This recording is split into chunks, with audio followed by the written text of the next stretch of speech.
అందరికీ నమస్తే అండి. ఈ వీడియో చాలా ఇంట్రెస్టింగ్ డిబేట్ గా ఉండబోతుంది. అంటే డిబేట్ మీన్స్ ఒక అనాలిసిస్, ఇంట్రెస్టింగ్ అనాలిసిస్. ఆ వీడియో మీకు నచ్చితే ఖచ్చితంగా లైక్ చేయండి, ఛానల్కి సబ్స్క్రైబ్ చేసుకున్నాను కొంచెం సపోర్ట్ చేయండి. ఇప్పుడు ఒక పెద్ద డిబేట్ సోషల్ మీడియాలో రన్ అవుతుందండి.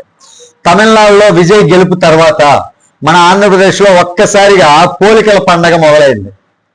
వాస్తవానికి విజయ్ సక్సెస్ అయ్యాడు కాబట్టి పవన్ కళ్యాణ్ కూడా అలాగే అవ్వాలి. ఎన్టీ రామారావు గారు కూడా, అంటే జూనియర్ ఎన్టీ రామారావు గారు కూడా పార్టీ పెడితే విజయ్లా సునామీ క్రియేట్ చేస్తాడు. ఇలా ఎవరికి వారు తమకు నచ్చినట్లు అనాలిసిస్ చేసేస్తున్నారండి. మొబైల్ చేతిలో ఉంది కదా, నేను ఏదైనా మాట్లాడగలను అని మాట్లాడేస్తున్నారు. ఎవరికి నచ్చినట్లు వాళ్ళు డిబేట్లు, ఎవరికి నచ్చినట్లు వాళ్ళు స్క్రీన్ ప్లేలు, దర్శకత్వాలు అన్ని ఇచ్చేసుకుంటున్నారు.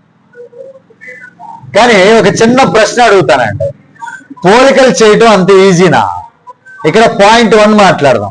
ఫ్యాన్ బేస్ ఉంటే చాలు రాజకీయాల్లో గెలుస్తారా? చెప్పండి ఎవరైనా. విజయ్కి ఫ్యాన్స్ ఉన్నారు, ఎన్టీఆర్ కూడా ఉన్నారు, పవన్ కళ్యాణ్కి కూడా ఉన్నారు. కానీ ఫ్యాన్స్ అంటే ఓటరా? అది పెద్ద డౌట్ అండి. ఫ్యాన్స్ సినిమా కోసం అరుస్తాడు, కానీ ఓటు వేయడానికి వచ్చేసరికి కులం, ప్రాంతం, పార్టీ, లాయల్టీ, లోకల్ లీడర్ ఇవన్నీ చూసుకుంటాడు.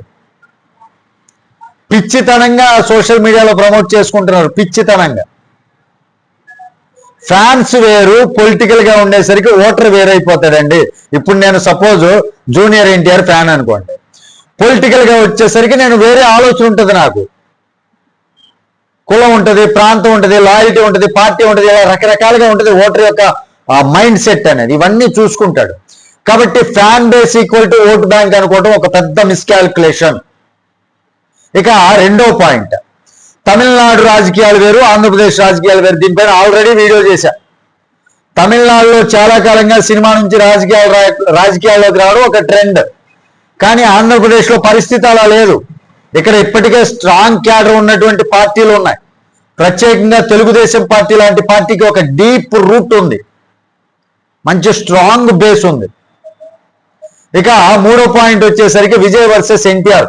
ఇదే అసలు తేడా అండి. ఇదే సోషల్ మీడియాలో చక్కర్లు కొడుతుంది. ఎందుకు ఇలా చేస్తున్నారు?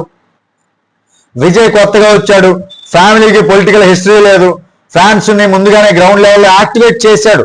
ఆయన యొక్క సోషల్ ఇదొకటి పెట్టుకున్నాడు ఆయన, చారిటీ లాగా. దాని ద్వారా ఒక ఫ్యాన్ బేస్ సంపాదించాడు. దాని ద్వారా ఆయన మీద ఒక ఇంపాక్ట్ క్రియేట్ చేస్తున్నాడు. అయితే ఎన్టీ రామారావు గారు, జూనియర్ ఎన్టీ రామారావు గారు ఒక పెద్ద పొలిటికల్ లెగసీ ఉంది. నందమూరి ఫ్యామిలీ కనెక్షన్ ఉంది. ఫ్యాన్స్ లో చాలా మంది ఇప్పటికే టీడీపీ క్యాడర్ తో కలిసిపోయారు. ఇలా చాలా రకాలు మాట్లాడుకోవాలి. ఇక పాయింట్ 3 వచ్చేసరికి సర్కిల్ ఉదాహరణ, గ్రౌండ్ లెవెల్ రియాలిటీ చూద్దాం. ఒక సర్కిల్ గీసుకుంటే, ఒక సర్కిల్ గీసామనుకోండి, అందులో 100 మంది టీడీపీ కార్యకర్తలు ఉంటే అందులో 80 నుంచి 90 మంది బాలయ్య అభిమానులు ఉంటారు, ఎన్టీఆర్ అభిమానులు ఉంటారు, టీడీపీ సపోర్టర్స్ ఉంటారు. ఈ 3 కలిపి ఉంటాయి అందులో 100 మందిలో. అందరూ కామన్ అనమాట. అంటే ఏమిటి? ఎన్టీఆర్ ఫ్యాన్ బేస్ పూర్తిగా ఇండిపెండెంట్ కాదు, పూర్తిగా ఎన్టీఆర్కే పరిమితం కాదు ఇక్కడ. ఇక పాయింట్ 5, రిస్క్ ఎక్కడ ఉంది అనేది ఆలోచిద్దాం. ఒకవేళ ఎన్టీఆర్ గారు కేవలం తన ఫ్యాన్స్ మీదే పార్టీ పెడితే, టీడీపీ క్యాడర్ పూర్తి స్థాయిలో రాకపోతే, నందమూరి అభిమానులు స్ప్లిట్ అయితే, అప్పుడు రిజల్ట్ అంచనా వేయడం చాలా కష్టమవుతుంది. కానీ అందరూ యునైట్ అయితే మాత్రం విజయ్ లెవెల్ ఇంపాక్ట్ కూడా సాధ్యమే, అది మాత్రం చెప్పొచ్చు. ఇక నా ఫైనల్ వర్డిక్ట్ ఒకటేనండి. ఇక్కడ విజయ్ సక్సెస్ అయ్యాడు కాబట్టి ఎన్టీఆర్ కూడా అవుతాడు అనడం ఎంత తప్పో, ఎప్పటికీ అవడు అనడం కూడా అంతే తప్పు.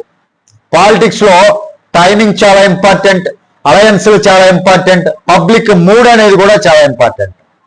ఒక్కసారిగా గేమ్ మార్చేస్తాయి ఈ 3. ఇక మనందరం కంక్లూజన్కి వచ్చేద్దాం. సో ఫ్రెండ్స్, ఇక్కడ నేను చెప్పేది ఏంటంటే, పోలికలు చేయడానికి ముందు ఒకసారి డెప్త్ గా ఆలోచించండి. ప్రతి లీడర్కి ఒక బ్యాక్గ్రౌండ్ ఉంటుంది, ప్రతి ఆ స్టేట్ కి ఒక పొలిటికల్ స్ట్రక్చర్ ఉంటుంది. అందుకే ఒకరి ఫార్ములా ఇంకొకరికి పనిచేస్తుంది అనుకోవడం పెద్ద పొరపాటు. అర్థమైంది అనుకుంటున్నాను ఇప్పటికైనా.